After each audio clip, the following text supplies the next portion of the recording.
الله أكبر. أعوذ بالله من الشيطان الرجيم. بسم الله الرحمن الرحيم.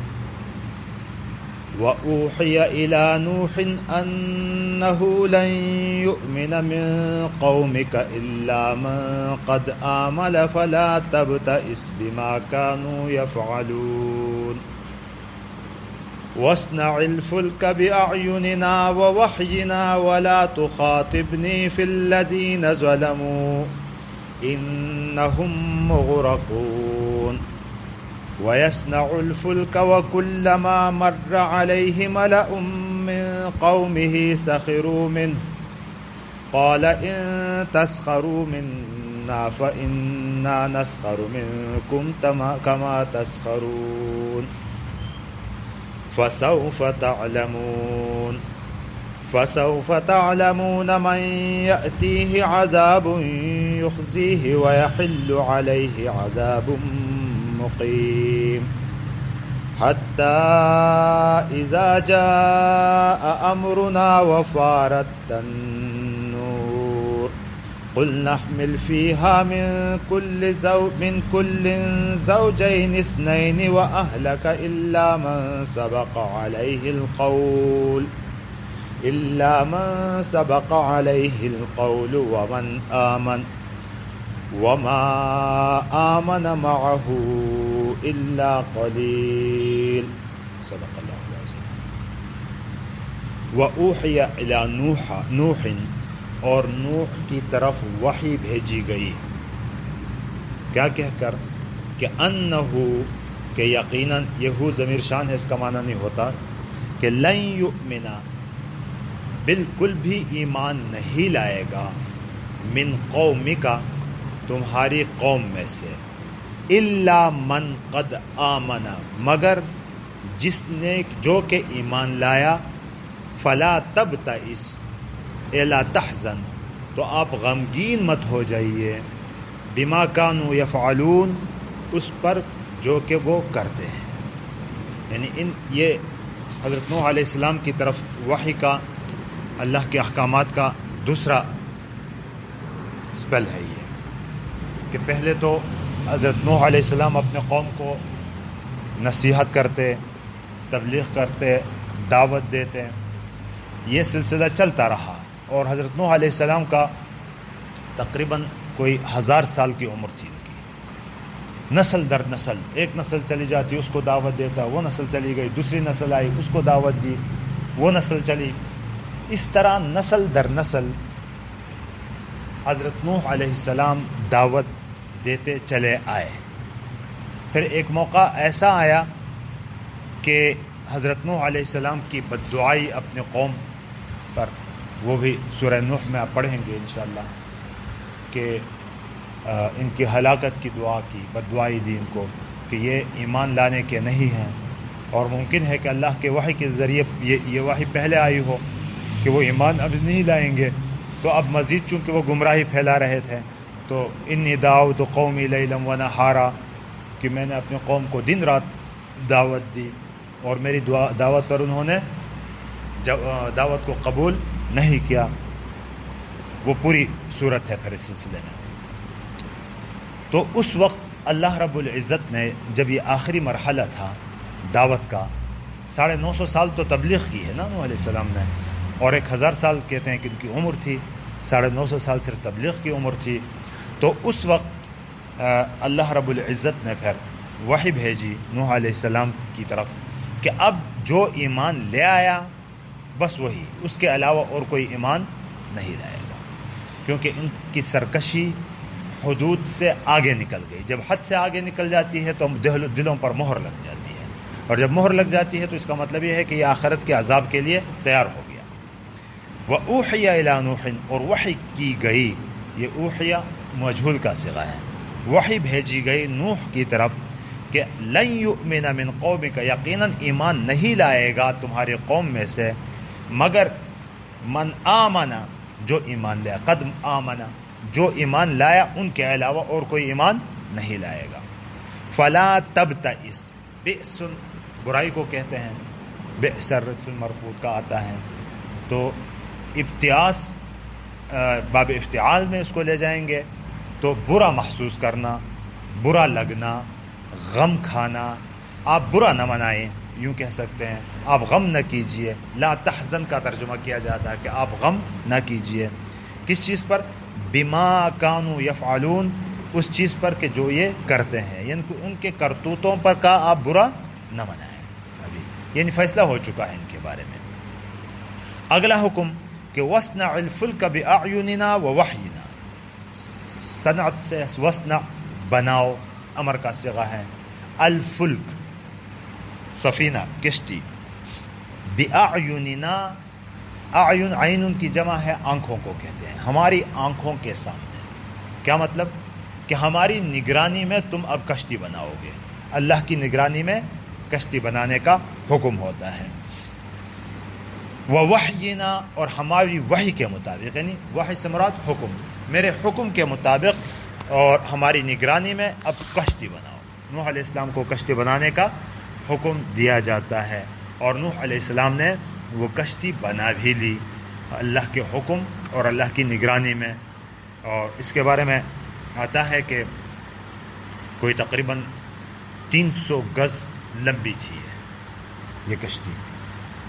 اتنی زیادہ بڑی نہیں تھی، اگر سب ہی ایمان لاتے تو پھر تو بڑی کشتی کی ضرورت پڑتی، لیکن کچھ ہی لوگ ایمان لائے تھے. تو 300 گز لمبی تھی، اور 300 گز کا فاصلہ کوئی اتنا زیادہ وہ نہیں ہے، ہاں تقریباً یہی 100 فٹ بنتا ہے، 99 یا 100 فٹ.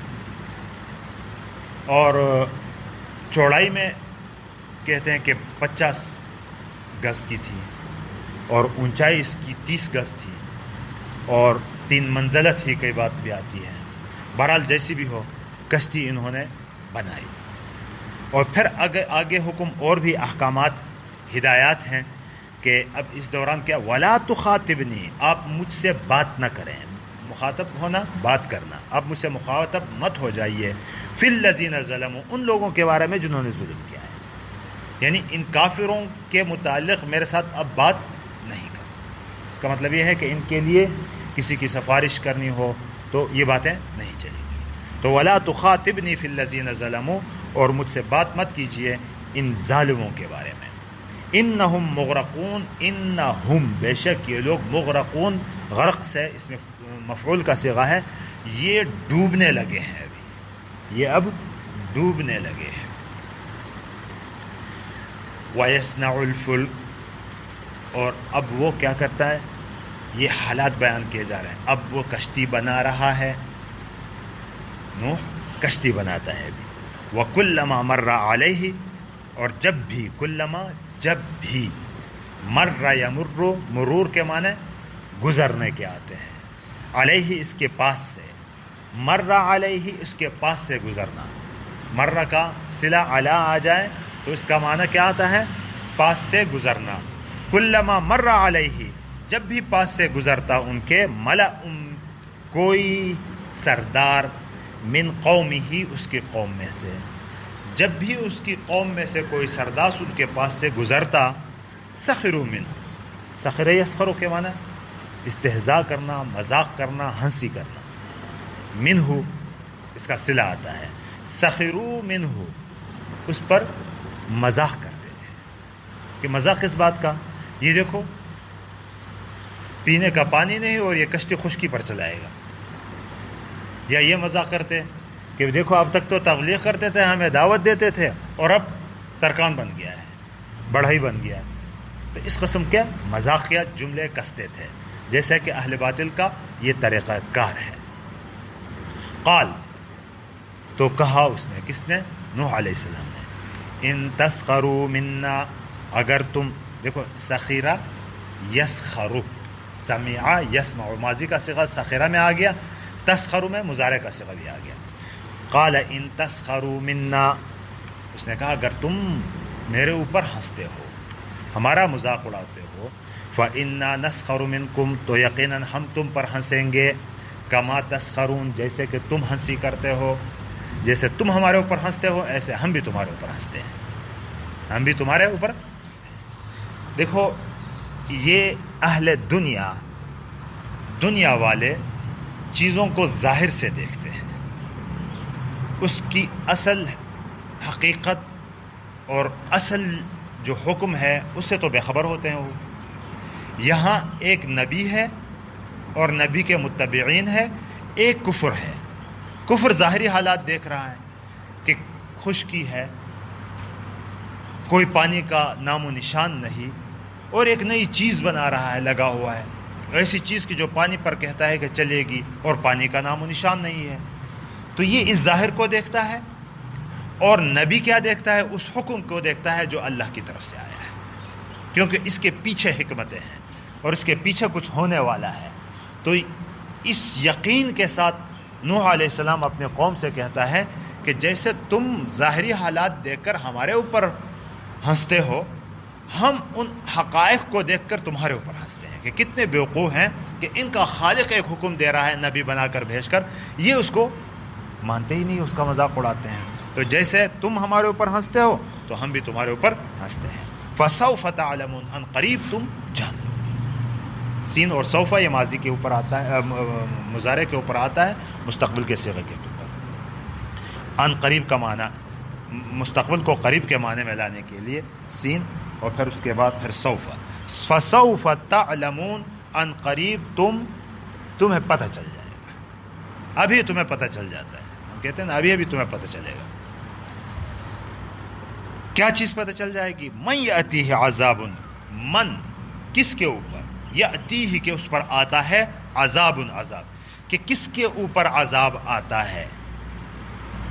ابھی پتہ چل جاتا ہے کہ عذاب کس کے اوپر آتا ہے، وہ کیسا عذاب، اس عذاب کی صفت بیان کی، یخزیہ کہ جو اس کو اخزا یخزی، اس کو رسوا کر دے گا، اس کو یعنی کس کے اوپر رسوا کرنے والا عذاب آتا ہے، ان قریب تمہیں پتہ چل جائے گا۔ ترجمہ سمجھ میں آ گیا؟ وَيَحِلُّ، حل یحل اترنا، نازل ہونا، نزلہ کے معنی میں آتا ہے۔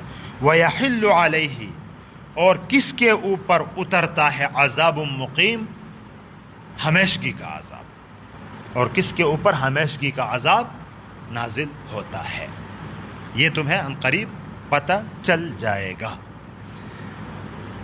یہاں سے معلوم ہوتا ہے کہ عذاب مرنے کے بعد قبر ہی سے شروع ہوتا ہے، کیونکہ اب عذاب رسوا کرنے والا آنے کے بعد عذاب مقیم بھی ان لوگوں کے اوپر اسی وقت سے شروع ہو چکا ہے۔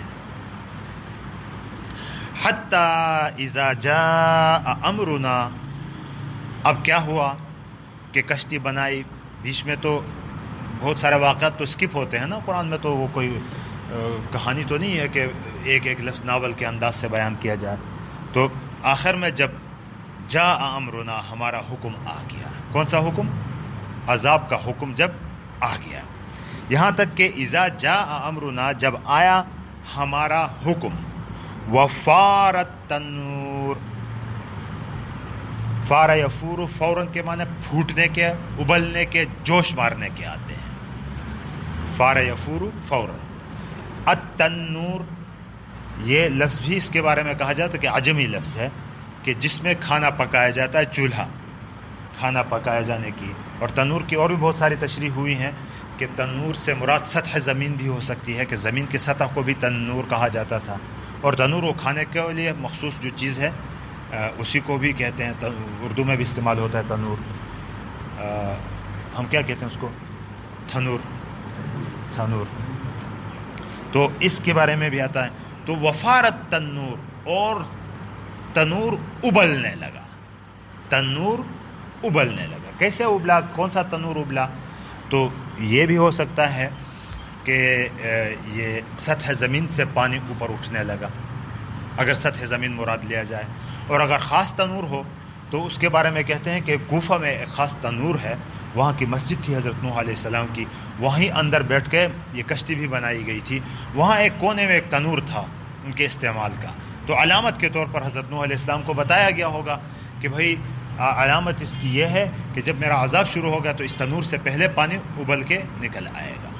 اور یہ بھی ہو سکتا ہے کہ پورے سطح زمین سے ہی پانی اوپر اٹھنے لگے، اور یہ کوئی بعید بات نہیں ہے، یہ میں اپنی طرف سے کہہ رہا ہوں، کسی تفسیر میں نہیں دیکھا ہے میں نے، لیکن میں اپنی طرف سے کہہ رہا ہوں کہ یہ زمین پانی میں ہے نا، زمین کو احاطہ کیے ہوئے پانی ہے اور ہر طرف پانی ہی پانی ہے. اس وقت اگر یہ پانی نہیں نکل رہا ہے تو یہ اللہ اپنی قدرت دکھا رہا ہے. اور اس وقت جس وقت اللہ اپنی اس قدرت کو ہٹائے گا تو یہ پانی ہی پانی ہو جائے گا. تو اس وقت اللہ نے اپنا حکم اٹھا لیا وہاں سے اور یہ حکم آ گیا کہ اب پانی ہی پانی ہو جاؤ. تو پانی میں ڈوب گیا سب کچھ.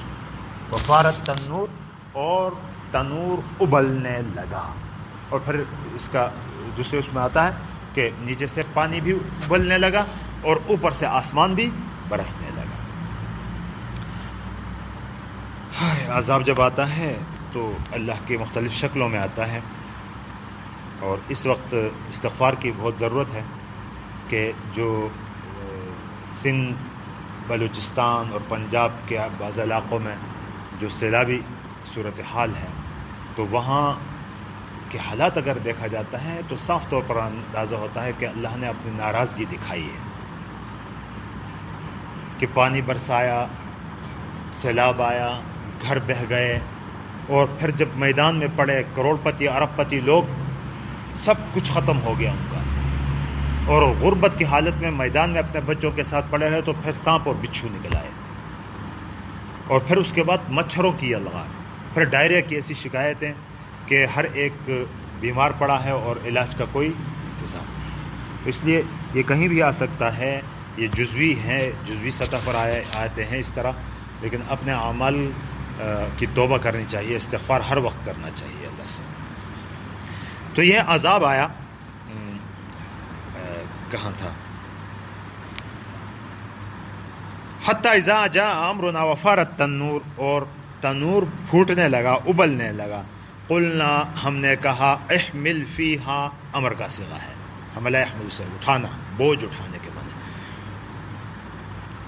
اوپر بٹھاؤ، سوار کرو، فیہا، اس میں، من کلن، ہر چیز میں سے، زوجین اثنین، دو دو کی جوڑی، زوجین، زوج، یہ دو جوڑی ہو تو ان میں سے ایک کو زوج کہا جاتا ہے. مثلا میاں بیوی ہے تو میاں زوج اور بیوی بھی اس کی زوجہ کہتے ہیں ہم اس کو. تو یہ دو زوج، زوجین ہو گیا. اردو عربی میں پھر زوجین استعمال ہوتا ہے ایک جوڑی کے لیے. اثنین پھر تاکید کے لیے آیا ہے کہ ہر چیز کی دو دو جوڑے، جیسے رجلان اثنان کہتے ہیں، رجلان دو آدمیوں کو کہتے ہیں، رجلان اثنان کے مطلب دو اور دو چار نہیں ہے، بلکہ وہاں بھی مطلب کیا ہوتا ہے؟ دو ہی آدمی، مراد دو آدمی لیے جاتے ہیں. تو من کل، ہر چیز میں سے، زوجین اثنین، دو دو جوڑیاں. مطلب کیا ہوا کہ جب یہ عذاب آئے گا اللہ کا اور یہ ساری چیزیں ہلاک ہو جائیں گی سطح زمین پر رہنے والی، تو جو مفید جانور ہیں انسانوں کے کام آنے والے، ان کی جوڑیاں بچانا مقصود تھا. تو اللہ نے حکم دیا کہ ہر چیز کی جوڑی جوڑی اس میں سوار کرو کشتی پر. فیہا، اس میں، فی السفینہ، فی الفلک، فلک یہ مؤنث ہے. وَأَهْلَكَ، اور اپنے گھر والوں کو بھی. یہ کیا کیا چیزیں کہ ہر چیز کی جوڑیاں، وَأَهْلَكَ، اور اپنے گھر والوں کو بھی. إِلَّا مَنْ سَبَقَ عَلَيْهِ الْقَوْلُ، مگر ان کو کہ جن کے اوپر بات گزر چکی ہے. سبقہ یسبق معنی گزرنا، القول بات کو کہتے ہیں، یعنی جن پر بات پکی ہو چکی ہے. محاورتاً ترجمہ کریں گے کہ جن کے بارے میں طے ہو چکا ہے، ان کے علاوہ اپنے گھر والوں کو بٹھاؤ اس میں. اور بات کس کے بارے میں پکی ہو چکی ہے؟ آتا ہے بیوی ہے اور ان کا بیٹا تھا کہ وہ کفر کے مددگار تھے، تو ان کے بارے میں بھی یہ فیصلہ ہو چکا تھا کہ یہ بھی نہیں بچیں گے. ومن آمن، تیسرا کون؟ ومن آمن، اور جو ایمان لے آیا اس کو. وحمل من آمن، اور اس کو بھی سوار کریں جو ایمان لے کے آیا ہے. تو ایمان لانے والوں کی تعداد کوئی 80-82 کی آتی ہے، اس سے زیادہ نہیں. اس میں بھی آیا وما آمن معه، قرآن میں بھی آیا کہ وما آمن، اور ایمان نہیں لایا معه اس کے ساتھ، الا قلیل، مگر بہت کم لوگ، کم تعداد میں، ایک تھوڑی تعداد کے علاوہ کوئی ایمان نہیں لایا.